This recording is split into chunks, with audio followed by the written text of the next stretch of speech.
Welcome back, everybody, to a little Jays talk. The Blue Jays win 5-2 over the St. Louis Cardinals. They moved to 38-30 on the year, and this was a sweep for them. If you enjoy Toronto Blue Jays sweeps, make sure to like and subscribe to the channel. We appreciate the support. So, Blue Jays firmly in a wildcard spot now, slowly picking away at that lead in the AL East, but we won't get into talking games back just yet. We'll at least get to, the midway point of the year before we start really dwelling on the actual numbers. But right now, we're in good standing, so couldn't ask for much more. The pitching matchup is what I was watching in this one as we were doing our bulk day between Eric Lauer and Spencer Turnbull versus Matthew Liberatore, who was a top prospect coming up in, I believe, the Rays system, if I'm remembering correctly. And he has good stuff. Big lefty, throws hard, had good curveball, all that kind of good stuff. Hasn't been the greatest this year, but he does have a sub-4 ERA, so, he's solid. It was going to be interesting to see how Eric Lauer would do with his first trip through the rotation as a true starting pitcher, and also first glance at Spencer Turnbull, his first appearance with the big league squad.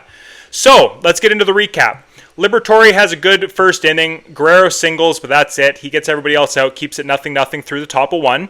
Then Eric Lauer might have had a little bit of jitters here, getting his first start of the year for the Blue Jays.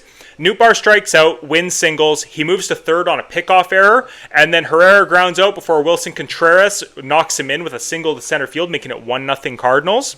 And then we move to the bottom of the second, where it's still 1-0.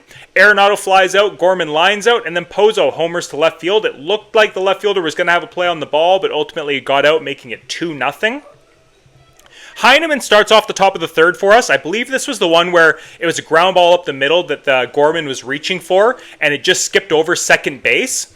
I think that was the one where they called that one an error because it went right under his glove, and that kind of got us started. Bichette then singles to center field. Heineman scores, making it 2-1 Cardinals. Guerrero Jr. grounds into a fielder's choice. Kirky singles to left, moving Guerrero over to third, and then Springer hits a sac fly, making it 2-2, bringing the Blue Jays back.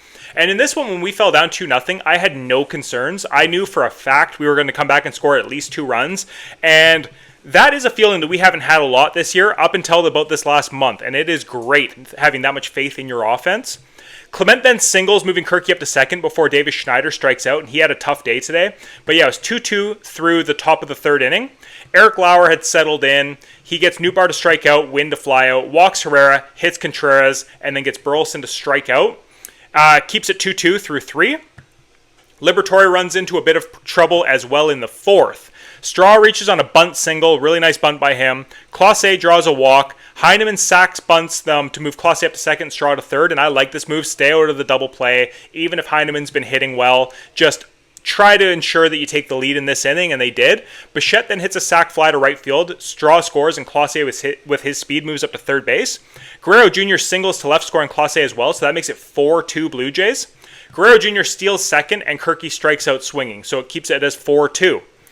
Eric Lauer has a clean bottom of the fourth inning. He cruised through that inning pretty easily. Liberatore still back out there in the fifth. Springer flies out, and Ernie Clement gets a hold of one. What was that pitch again? He homers on a 93-mile-an-hour fastball that was left kind of middle, but up and in a bit, but still caught a lot of the plate.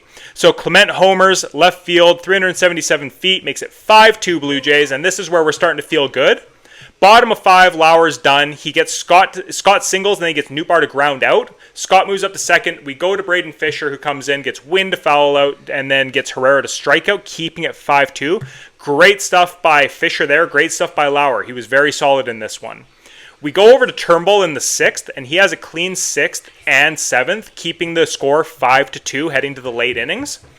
And it remained that way, but one thing I want to highlight is Wyrod coming in for the save. He looked lights out. He got Pozo to pop out, Scott to ground out, and then Nootbaar to strike out on a 99-mile-an-hour fastball up and away.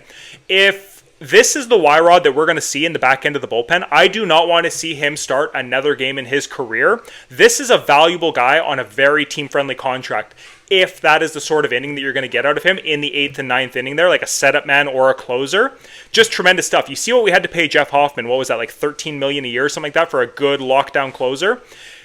Rodriguez is very team-friendly. We're going to have him for his entire prime. And like I say, if this is the type of pitching he's going to do in the back end there, just leave him alone. We can find other starters, but he's fantastic.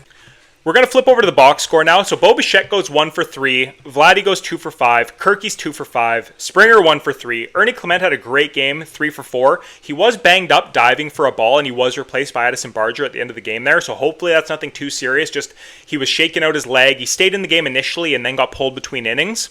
David Schneider had a tough one. He went 0 for 3.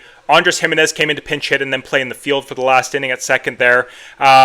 Miles Straw, 1 for 3. Clase 0 for 3. Tyler Heineman 0 for 3. Not, overwhelmingly productive at the bottom of the order, but in a game where you get 10 hits and you score 5 runs, hey, that's good enough. On the pitching side of things, Eric Lauer had the great game there, 4 1/3, 72 pitches, 2 earned runs, but absolutely earned his spot the next time through the rotation. Braden Fisher came in and finished off that 5th inning for him fantastically. Turnbull looked great in his debut. He had the 2 strikeouts. Everything looked good. He was throwing. It looked like he had a cutter going. He had a sinker going. He had a 4-seamer going. He had a sweeper. He had a slider. He was mixing all sorts. He looked like Chris Bassett out there. Great stuff out of Turnbull. Brendan Little had a good, effective inning, but he's got to work on his pitch count. So he had the 3 strikeouts with a walk and a hit, but he was working to full counts a lot. He went through 31 pitches. So the clean inning is great. He's been very effective, but he's got to find a way to get some resolutions a little bit quicker on some of these guys. Not every count needs to go, full count, 2-2, all that. He needs to either get some contact early or put guys away right away because, it's going to be hard on him to go this whole season having these long of outings that he's had the last few times out. Anyways, that's where we'll leave off for today. So, like I say, drop a like, subscribe to the channel. Let me know in the comments below what you thought of today's game. The Blue Jays win. The Blue Jays sweep. We are a wagon right now. We'll talk to you guys later. Have a good one.